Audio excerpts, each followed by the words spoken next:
Mae Sai, Thailand. The mother of one of the boys reportedly freed in the northern Thailand cave rescue has said she is sleeping at the cave site as she waits for confirmation her son was among the first 4 children to make it out. 4 boys were freed from the cave in an 8-hour operation on Sunday, after spending more than 2 weeks stranded by water on high ground about 3.2 kilometres inside. They are recovering in hospital in the nearby city of Chiang Rai. Authorities have not named the boys who had rescued, not even to the parents of the group, said Namhom Boonpiam, the mother of Mongkhol Boonpiam.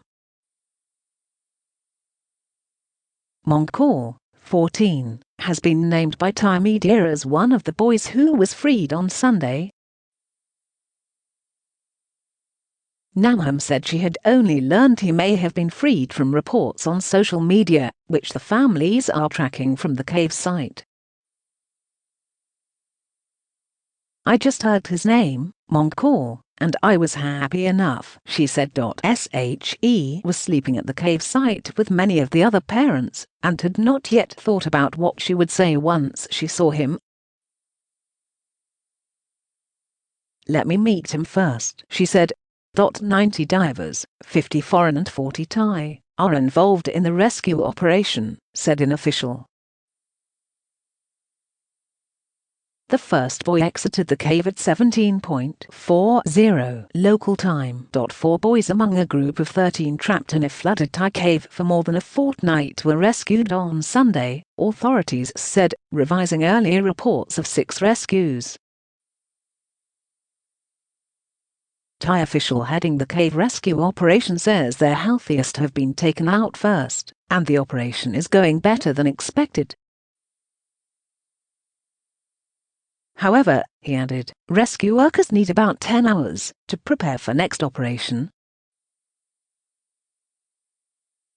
The first 2 boys emerged about nightfall from the Tham Luang cave complex, after navigating a treacherous escape route of more than 4 kilometers through twisting, narrow and jagged passageways.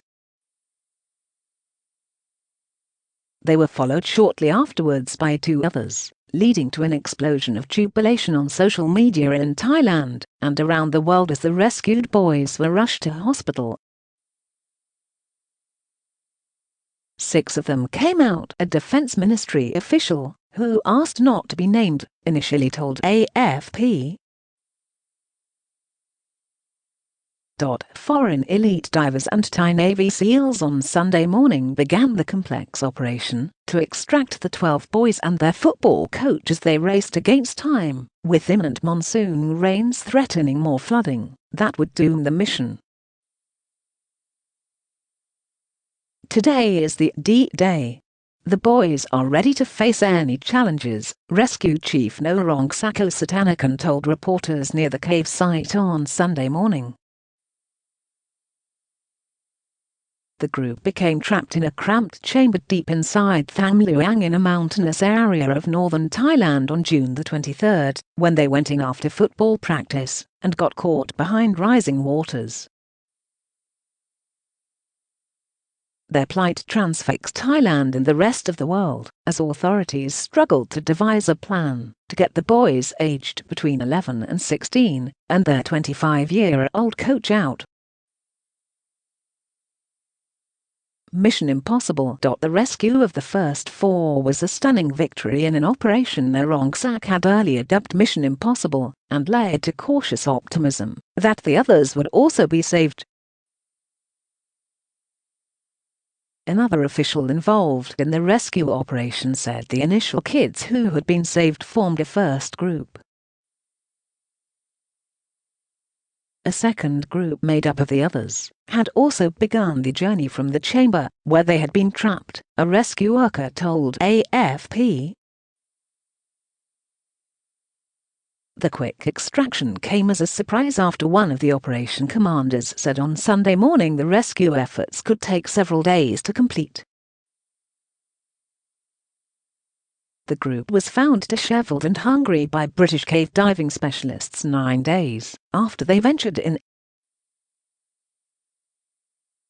Initial euphoria over finding the boys alive quickly turned into deep anxiety as rescuers struggled to find a way to get them out.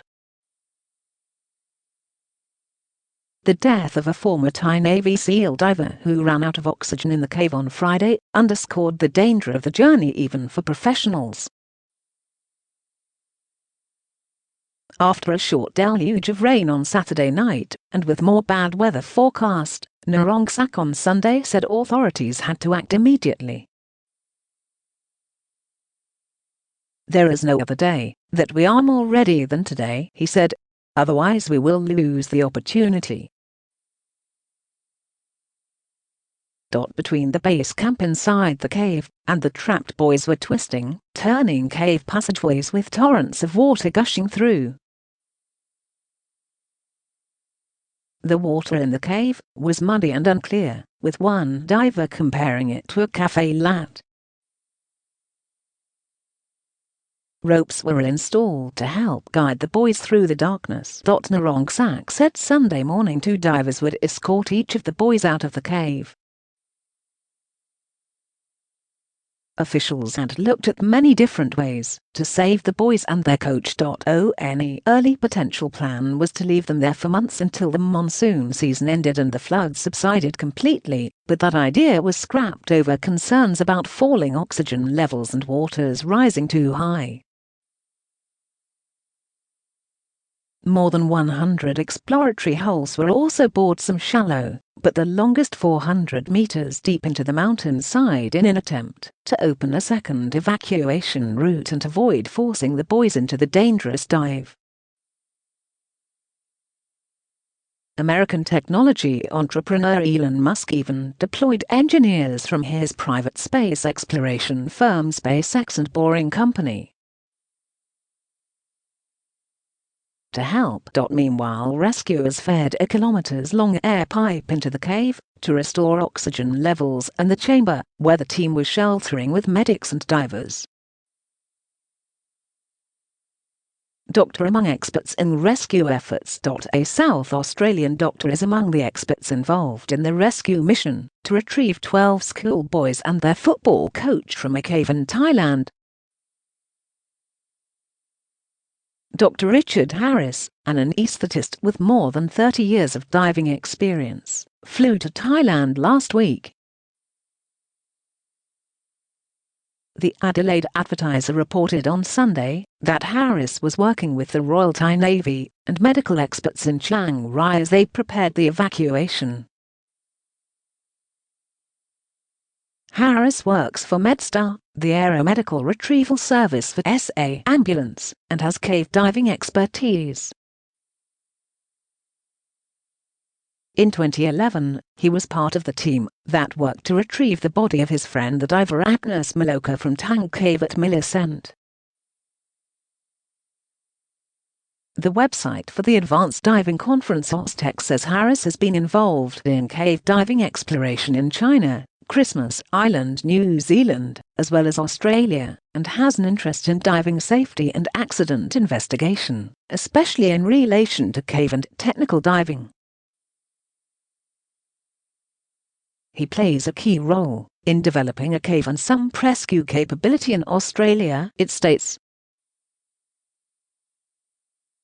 His professional life in the fields of anesthesia, diving and retrieval medicine combine nicely with his interest in wilderness and expedition medicine. Elon Musk team to assist in rescue. Millionaire Elon Musk proposed a high-tech rescue of 12 boys and their soccer coach trapped in a flooded cave in Thailand, using a tiny, kid-size submarine made from part of one of his space company's orbital rockets. The chief executive of Tesla Incorporated and Space Exploration Technologies Corporation made the suggestion on Saturday in a Twitter message, saying he'd received great feedback from Thailand as members of his engineering team descend on the scene that has galvanized the attention of people in Thailand and around the world. Construction complete in about 8 hours, then 17-hour flight to Thailand, he said in one of a series of Twitter messages. That timeline would get the mini-sub to Thailand early Monday local time. The boys and their coach have been trapped in the cave system in the country's north for about 2 weeks, and heavy rainfall looms in the days ahead. Rescuers are moving feverishly to lower water levels with pumps and prepare the boys, most of whom can't swim, for a perilous, hours-long extraction that would include diving through pitch-black water with scuba gear. Musk, who studied physics, has floated a number of ideas on Twitter on how to bring the stranded team to safety. On Saturday, he suggested a rescue employing a tiny, kid-size submarine using the liquid oxygen transfer tube of Falcon rocket's hull. Light enough to be carried by 2 divers, small enough to get through narrow gaps, extremely robust. There was no immediate comment about the plan from Thai officials. Continue to be amazed by the bravery, resilience and tenacity of kids and diving team in Thailand, Musk said in another tweet. Human character at its best. Musk previously proposed using a double-layer Kevlar pressure pod, or a long inflatable air sock to penetrate the narrow passageways and provide a rescue conduit. The tubes and pods are being built in the US, a spokesman said. Some equipment is traveling with his engineering the team, and some will be express shipped. Diving risk. No need for scuba mouthpiece or regulator, Musk wrote about his suggested pods. Training unnecessary and less susceptible to panic attack. Musk said they were being tested Friday afternoon in a pool with a subject who had never been scuba diving. Any air sock or tube would have to be tough enough to withstand high water pressure, potentially 2 tons of force at a depth of 15 feet and sharp rocks, said Douglas Hart, a professor of mechanical engineering at the Massachusetts Institute of Technology. Earlier Saturday, Musk tweeted there's some good feedback from cave experts in Thailand, and that he's iterating with them on an escape pod design that might be safe enough to try.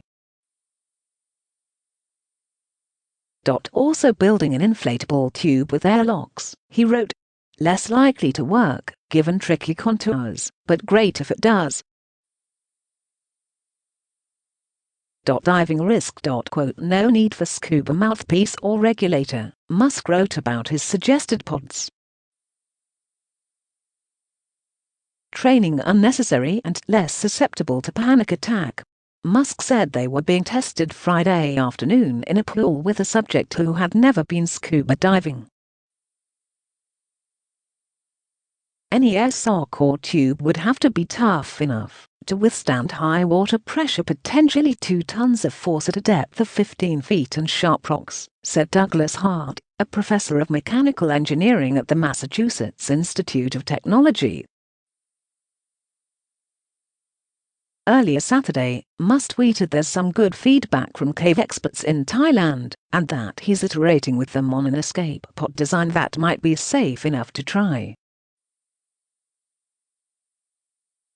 Also building an inflatable tube with airlocks, he wrote, less likely to work, given tricky contours, but great if it does. Quote,